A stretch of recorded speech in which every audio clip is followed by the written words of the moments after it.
So yan mga ka-viewers, meron akong ni-repair dito na isang China fan. Ayan, ang brand niya ay Astron. Ito to Panda. Ayan, Panda pala mga ka-viewers. Yan o, ito yung kanyang brand. Panda. Yun. So, reklamo na may-ari nito ay hindi na gumagana, walang power. So nung na-open ko sa mga ka-viewers ay itong nakakita ko. Itong wire na to, you know, putol na itong kanyang, parang ito ay kung hindi ako nagkakamali, ito ay number 2 dahil puti. Ang wire kasi nito ay ano siya, blue, white, black at saka red. So itong black na yan, ayan po ang common wire. Yung red naman na yan ay tingin ko number 3 yan. So number 1 nito ay itong blue. So number 2, tingin ko number 2 yung yung puti. Yan yung na tuklap dito, you know. O nang puti na to. Ito ay pinutol ko na. Mahaba to konti, pinutol ko dahil medyo maiksi na rin yung itong kanyang magnetic coil. Hindi naabot dito kaya pinutol ko siya para ano yan sila mga ka-viewers, tawag dyan. Para hindi ba hatak tong wire. Sakto lang. So yan, yung gagawin ko dyan ay hinangin natin yan mga ka-viewers. Try natin kung ito ay ma-repair pa. So yan, bago ko siya hinangin, siyempre lilihaan muna siya para magkaroon ng kontak. Ito ang problema sa mga mamurahin na electric fan. Mag-init lang siya, madali nang matuklap doon sa hinang. Yan.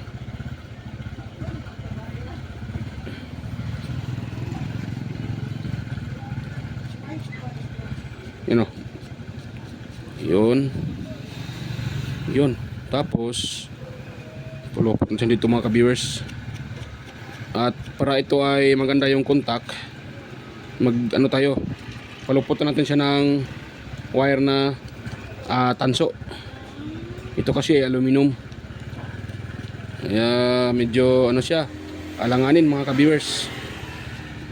Yan. At ito ay medyo tawag dyan, masilan dahil kunting galaw lang natin, maaaring ito ay ating maputol. So pag kayo ay gumagawa ng ganito, lalo na pag ganitong klaseng electric fan na aluminum, kunting ingat lang mga ka-viewers dahil yun nga, maaaring mas lalo nating ma-damage dahil ngayon nga sensitive siya. Kaya dahan-dahanin lang natin.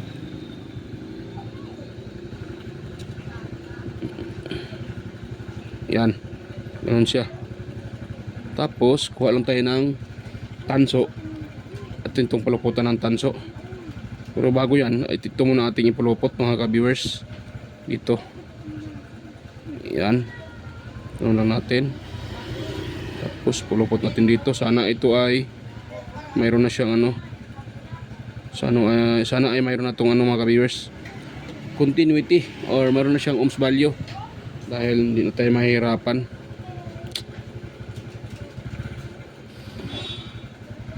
Hirap kasi pag aluminum medyo alanganin, pero depende lang naman sa tiyaga. Ganun siya mga ka-viewers, ganun yung gagawin nyo kung kayo ay gagaya ng ganitong klaseng repair na i-revive yung motor pag motor ang problema. So yun lang, tiyaga lang, ma-repair lang naman yan pag matumbok natin yung saan yung problema. Pero pag ganito kasi motor talagang problema, minsan talaga ay hindi talaga may iwasan na hindi natin ma-repair. Ako lang bisa kung nagkano dito, hindi ko siya na-repair dahil yun nga, minsan sunog na, at minsan din ay nasolda na nakita ko na yung pero noong tinitest ko, wala pa rin reading yung motor. Kaya pag ganon, hindi ko na hindi ko na inaksayaan ng panahon dahil malugi tayo sa oras pag ganon. Yun, so napulupot na. Ngayon sudahin ko na naman siya mga viewers. Yan, siyang sudahin.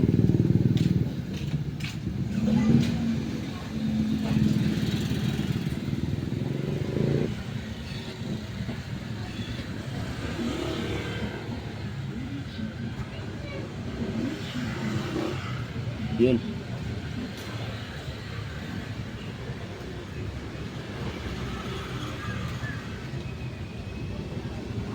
Yun. Yan mga ka-viewers. Ngayon, try natin siyang i-test. Baka mayroon na yung continuity or mayroon na ang resistance tayong makukuha dyan. So kanina, nung ito aking tinitest mga ka-viewers ay itong dalawang wire, walang reading yan, open yan siya, yung line sa kapuntang kapasitor. Yan, nag-open. Kasi pag may isa dito na napuputol, itong 1, 2, 3, may isa dyan na putol, hindi talaga magre-reading yan mga ka-viewers. Kasi open yan. Lahat kasi na yan ay connected. Ngayon pag naputol yan, wala yan ng connection. So try siyang i-test. Wala pa rin siya mga ka-viewers. Ayan, wala pa rin. So hanapin ko muna. Meron pa itong ibang putol. Yan. So hanapin ko muna mga ka-viewers ha. So yan mga ka-idol, mga ka-viewers. Ayan so halos pala lahat ay na mayroon siyang corrosion or naputol na. So tingnan niyo po yan na ko na, hindi ko pa nasulda. Ito, nasulda ko na yung puti, yung blue, yung number 1, tsaka number 2. So ito yung number 3. Pati number 3 din pala putol Yan. So ang dami niyang putol. Ang dami niyang nag-corrosion or corroded. Yan, so soldahin ko na ito mga ka-viewers ha. At bago natin ito susuldahin, siyempre puluputan natin ng tanso para kapit na kapit siya mga ka-viewers. Yan. So itong tanso na to, ito yung ipupulupot ko dyan. At pagkatapos ko itong masulda, siyempre yung bubusan ko yan ng Q-Tex dito banda dahil dumikit dyan dumikit dyan yung itong plus, itong itong insulator na to. Siyempre pag nahatak natin na hindi maiwasan na matanggal din yung insulator o yung varnish yan. Kaya kailangan natin yung buhusan ng Q-Tex para para mawala yung or magkaroon siya uli ng insulation. Kahit hindi na lagyan ng varnish, kahit Q-Tex na pwede na yan mga ka-viewers. Subok ko na din yan. Q-Tex lang katapat. Yan. Pero kung mayroon naman kayong electrical varnish, mas maganda. Dahil yun naman talaga ang ginagamit dito, electrical varnish. Dahil wala tayo at mahal din naman yan. So pwede naman tong Q-Tex. Yan.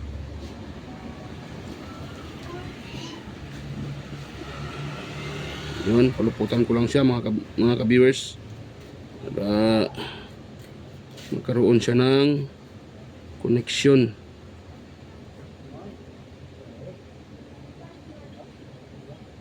Yan ikot ko lang siya. Yun. Yan. So hindi ko pa hindi ko pa nasulda yan. So try natin siyang i-tester mga ka-viewers kung meron na ba siyang resistance itong dalawang linya sa kapasitor. So tingnan niyo po yung aking tester para makita niyo. Ayan Yun. Natin kung meron na ba siya mga ka-viewers.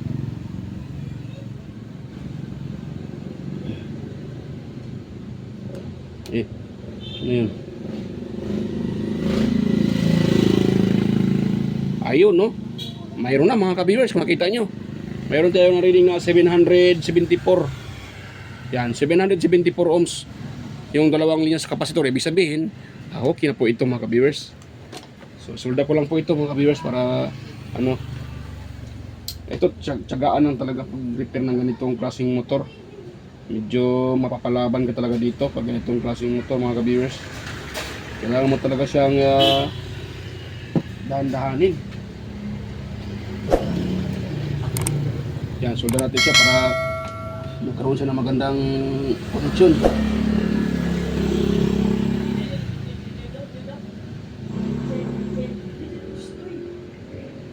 Yun. Yan mga ka-viewers. So dahil na ano ko na to, hindi ko na ipakita ang pag ano niyan. Paglagay ng Q-Tex. So balikan ko na lang kayo pag ito ay na-assemble ko na. Dahil i-assemble ko pa ito mga kabiyers. Yan, so yan. So yan, balikan ko lang kayo mga kabiyers pag ito ay na ano ko na, na-assemble ko na. At ito ay lagyan ko din na siya ng ano, balot. Dahil hindi ito pwede pag hindi babalutin. So lagyan ko na ito ng balot. So yan. So yan mga ka-viewers, at ito ay natalian ko na, yan o. Natalian ko na siya mga ka-viewers para assemble na lang. Yan, pinakita ko lang sa inyo na tapos ko na matalian. Ayan. O, diba? So, yan, kulang lang to na ano. Yan o, nilagyan ko siya ng Q-Tex. Yan o. O, kumikinang-kinang, yan o, kumikinang-kinang. May ano na yan, Q-Tex. Nilagay ko yan mga ka-viewers para maganda yung kanyang kapit. At ano yung may kunting gas-gas, ito, gamit ko ng Q-Tex. Yan, may Q-Tex na clear gloss ang tawag dyan.